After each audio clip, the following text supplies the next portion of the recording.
Hello everyone, কেমন আছো তোমরা সবাই? আশা করছি ভালো আছো আর আমিও খুব ভালো আছি। তো আমি মামুন, আমার আরেকটি নতুন ভিডিওতে তোমাদের সকলকে স্বাগতম। তো সারাদিন কি কি করলাম, কোথায় গেলাম, সব কিছু তোমাদের সাথে শেয়ার করব। তো ভিডিওটা একদম স্কিপ করবে না। তো আজকে ছিল আমাদের একটা জন্মদিন বাড়ি, একটা ছোট বাচ্চার 5 বছরের জন্মদিন বাড়ি। সেই জন্য বাবা আমাকে প্রথমেই পাঠিয়ে দিল সকাল সকাল ঘুম থেকে উঠে সোনার দোকানে। এই যে আমি এখন সোনার দোকানে চলে এসেছি গিফট কেনার জন্য। তো আজকে আমি কি গিফট কিনলাম চলো তোমাদের সাথে সেটাকে শেয়ার করি।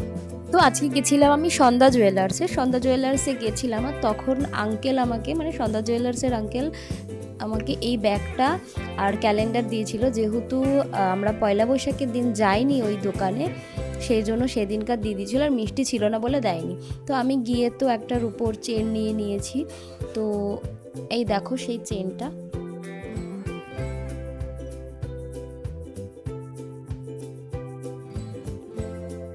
বলতে গেলে এটাই প্রথম যে আমি সোনার দোকানে গিয়ে কোনো জিনিস কিনেছি, মানে নিজে নিজে একা একা।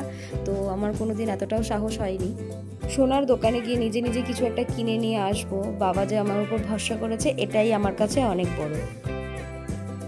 তো তারপরে দুটো আম নিয়ে নিলাম। এই আমগুলো কাঁচা মিঠে আম। বাবা আগের দিন গেছিলো একটা জায়গায় ঘুরতে, সেখান থেকে ট্রেনে করে আসার সময় এই কাঁচা মিঠে আমগুলোকে নিয়ে এসেছিলো। সত্যি খুব ভাল লাগে কাঁচা মিঠে আম খেতে।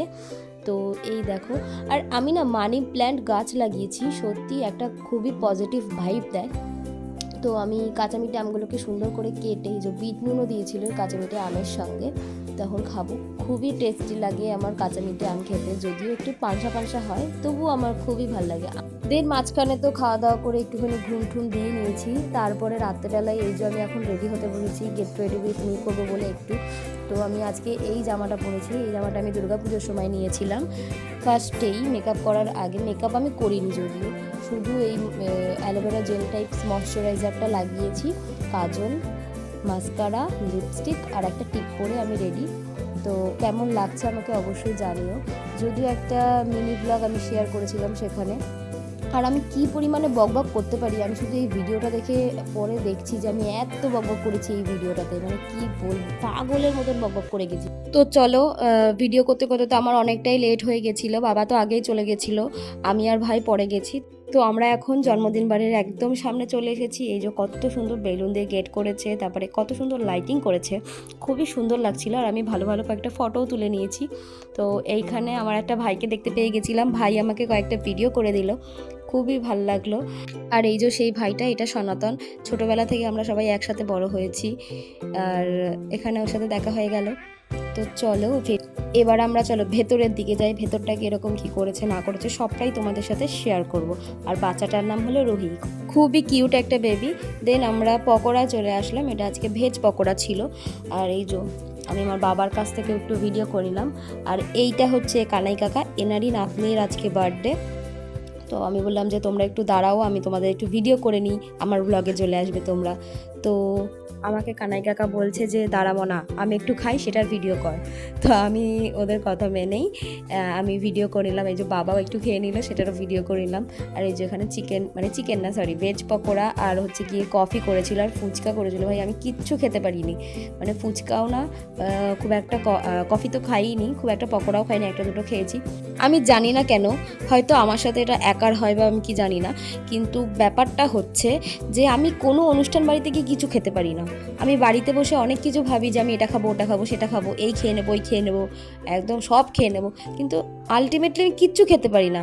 তো যাই হোক, সেসব কথা মাথায় না রেখে এই বেবিটার এখন কেক কাটিং হচ্ছে, দাদুর কোলে বসে বসে এখন কেক কাটিং করছে কত সুন্দরভাবে। কিন্তু এখানে আমাদের থেকেও বেশি বাচ্চাগুলো খুবই মজা করেছে। আসলে তো জন্মদিন বাড়ি বাচ্চাদের জন্যই, বাচ্চারা মজা করবে না তো কারা করবে। তো আমার খুব ভালো লেগেছে এই জিনিসটা দেখে, যে বাচ্চাগুলো খুবই মজা করেছে এই জন্মদিনে। আর যার জন্মদিন সে তো মাঝে মাঝে খুব মুড অফ হয়ে যাচ্ছিলো, কেন জানি না, বুঝতে পারছিলাম না। আচ্ছা, তোমাদের যখন 5 বছরের জন্মদিন হয়েছিল, তোমরা কে কীরকমভাবে সেজেছিলে, কে কীরকমভাবে সেলিব্রেট করেছিলে, আমাকে একটু কমেন্টে জানিও প্লিজ। আমার ছোটোবেলার 5 বছরের জন্মদিনটা খুব একটা বড় করে হয়নি, পাড়ার ছোট ছোট বাচ্চাগুলোকে ডেকে এনেছিল, আমার হালকা হালকা মনে আছে, সেই জন্যই বললাম। তো আমরা এখন খেতে বসেছি, আর তখনই হঠাৎ দেখছি বার্থডে উপলক্ষে তারা সেল ফাটাচ্ছে, তার কাকারা, মানে আমার দাদা হয় তারা। তো যাই হোক, খুব ভালো লাগছিল এই জন্মদিন বাড়িতে এসে। আমি না ফার্স্টেই ঢুকে এত সুন্দর ডেকোরেশন হয়েছিল, আমি ভেবেছিলাম কি বিয়ে বাড়ির মতো সাজিয়েছে কেন। তারপরে বেলুন ফেলুন সাজিয়েছিল বলে তাও একটু জন্মদিন বাড়ি মনে হচ্ছিল। কিন্তু যাই হোক, তো আমরা এখন খেয়ে নেব, খেয়ে দিয়ে বাড়ি চলে যাবো, অনেকটাই রাত হয়ে গেছে। তো আর আমার ভাই এখানে বলছে এখানে হাওয়া লাগছে, ওখানে বেশি হাওয়া লাগছে, ওখানে কম হাওয়া লাগছে। আমি বলি যে তুই চুপ কর, তুই বেশি বকিস না। আর আমি আমার পেছনে একটা লাইট ঝুলছে, সেটা নিয়েও মানে টেবিলে সবাই বলছে কারেন্ট খাবি কারেন্ট খাবি। তো এখন আমরা খাওয়া দাওয়া করে নেব এই যে। আর মেনুতে ছিল রাইস, চিলি চিকেন, তারপরে ডিমের ডেভিল, আরও অনেক কিছু, কারণ ভিডিওটা অনেক দিন আগেরই, আমি ভুলে গেছি কী কী খাওয়া। তো যাই হোক, তো এটা হচ্ছে পরের দিনের ভিডিও। পরের দিন সকালবেলা ঘুম থেকে উঠে দেখছি যে আমার পিসির ছেলে এসেছে। আর এসেই ও শুরু করে দিয়েছে আমাদের পাশের যে জমি, মানে আমাদের যে জমিটা আছে ওই জমিতে গাছ ফাছ নিয়ে কী করবে না করবে। এই যে বাবাও লেগে পড়েছে, দুজন মিলে সব। এখানে ধনেপাতা চাষ হয়েছিল, তারপরে হচ্ছে গিয়ে পালং শাক হয়েছিল, সেই পালং শাক এগুলো সব পরিষ্কার করলো করে এখন এখানে লাউ গাছ, কুমড়ো গাছ, হ্যানা ত্যানা অনেক রকম গাছ ফাছ লাগিয়েছে এরা। আর আমি একটু ভিডিও করে নিলাম সকাল সকাল।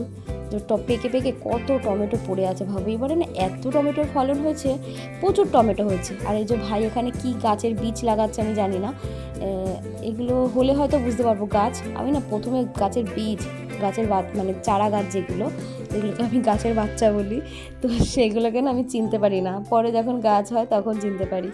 তো তোমরা কে কে এরকম আছো যারা গাছ চিনতে পারো না ছোটোবেলায়, মানে ছোটো যখন থাকে গাছগুলো তখন। তো বাবা এখান থেকে অনেকগুলো ঢ্যাঁড়স হয়েছে, ঢ্যাঁড়সগুলো তুলে নিচ্ছে। আবার দেখছে অনেক ঢ্যাঁড়স না বুড়োও হয়ে গেছে, দুদিন অন্তর অন্তর এত বেশি ঢ্যাঁড়স হয় কি বলবো। তো যাই হোক, তো আমি এখন ভাইয়ের স্কুলে এসেছি, ভাইয়ের আজকে খাতা দেখাবে সেই জন্য। আর এই স্কুলটাতে না আমিও ছোটোবেলায় পড়েছিলাম। তো এই স্কুলটাতে আমাদেরও অনেক স্মৃতি রয়েছে। আমার সব বন্ধু বান্ধব যখন এই ভিডিওটা দেখবে তারাও হয়তো মনে করবে যে আমরা এইখানটায় কত খেলেছি, এখানটা দিয়ে সিঁড়ি দিয়ে নেমেছি, আরও অনেক অনেক স্মৃতি। তো এই দেখো ভাইয়ের খাতা দেখিয়েছে, এই কী অবস্থা, মানে ও আরও ভালো রেজাল্ট করে, কিন্তু এইবারে জানি না কেন অনেকটাই খারাপ রেজাল্ট করে ফেলেছে। তো আজকের আমার ভিডিওটা এই পর্যন্তই, দেখা হবে পরের অন্য কোনো ভিডিওতে। ততক্ষণের জন্য তোমরা সবাই ভালো থেকো, সুস্থ থেকো, আর সকলকে ভালো রেখো। টাটা।